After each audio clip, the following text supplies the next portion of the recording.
Well, hello, Zentangle friends. This is Nancy Domnauer, certified Zentangle teacher in California. And today I'd like to share how to tangle the pattern Beeline, Zentangle headquarters original, very bold and dramatic pattern, one of my favorites. Here I have it on a phi tile, and here I have it on a big 5x5 tile, not yet shaded. I'll save that for later, but let's get started. So take out a tile, and all you need today would be a pencil, a pen, the micron pen, and a tortillon.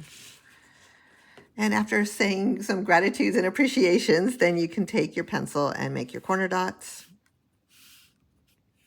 a border,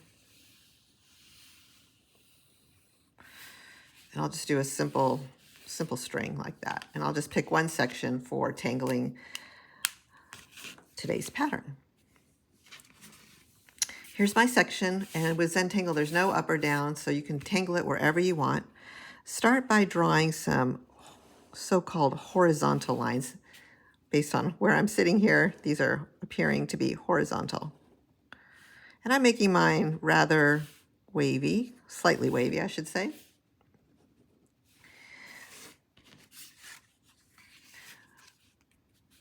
This is how you'll make this pattern. Okay, so you start by making your horizontal lines. Then you take your pen and you do this really fun thing. It's called, I just call it zigzagging. You go zig and you go zag, you go zig, you go zag. Back and forth, all the way to the edge of that section. Okay? Now let's aura it about the width of the pen. That's just a good approximation. We're making another aura of that initial line, working our way down. Okay? Well, what happens next is called alternating. Instead of aura-ing, again, you're going to alternate. You're going to mirror what's happening here. So this way, the next vertical column, so to speak, won't be zigzagging like this. It'll be zag-zigging. It'll be the opposite. Do you see what's happening? And it makes these diamonds. You see what's happening? Okay. And then the next step is aura again. So there's a rhythm here. We're going to aura, and then we do the opposite. So that's the pattern. You make your first line, aura, do the opposite, aura, do the opposite. And then I always tell my students or suggest to them, fill in that diamond so you don't get lost. Okay, so here we are. We still have a little bit more to do. I'm just going to rotate my tile around this way. And since I've already done two auras, then I know the other step in this is always doing the opposite, mirroring. That's how I kind of keep it straight in my head. And there's those diamonds. I'll ink it in better later. All right, so again, it's aura, aura, opposite. And so here's the line, and we're going to do just an everyday aura. That's a very tiny space to fit in. Okay, and these would be the diamonds over here.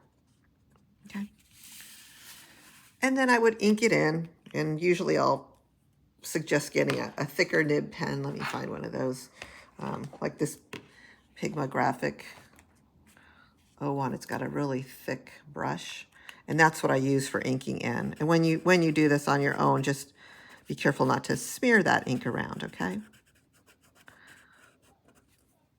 And you would ink in all of these, okay? Now I'm going to take another tile out, one that's got it all the way done, and show you how to add the shading. And before we even do that, let me write the name of the pattern. Beeline. It's a Zentangle headquarters pattern, a one I really, really like. So here it is, kind of in progress. Here's one I made earlier. It hasn't been shaded yet, and here's one shaded, okay? The other cool thing about this one is it has got that little aura line. So let me just show you that in case you like that too. In addition to what we just did, you could take your pen and do a thin little aura.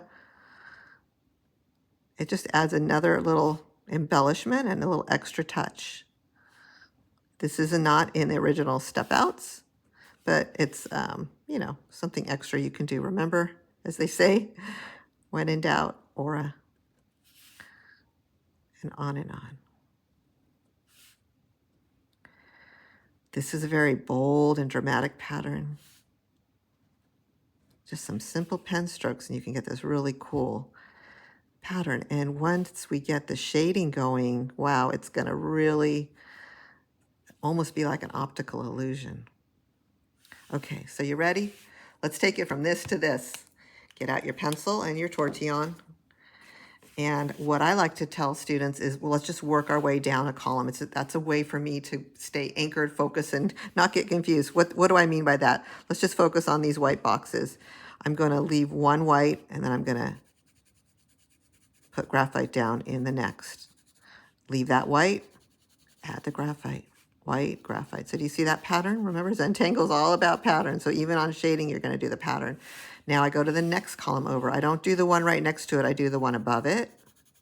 Leave that one blank, and then ink and graphite that one. Do you see what's happening? And you know, on all these, and then again, next row over, do the opposite of the next door neighbor one.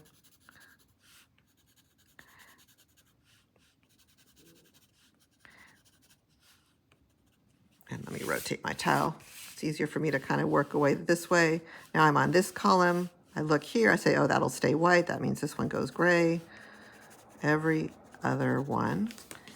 And then I take my tortillon and swirl it around.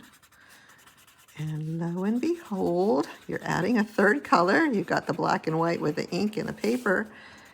And now I'm adding this gray. And look, can you start to see that? It's got that 3D look. I love, love, love this pattern. Hope you'll give it a try. Send me photos or questions if you have about this. Let me get my information there. My website has all kinds of other photos if you want to see my gallery. So there you go. That is Beelight.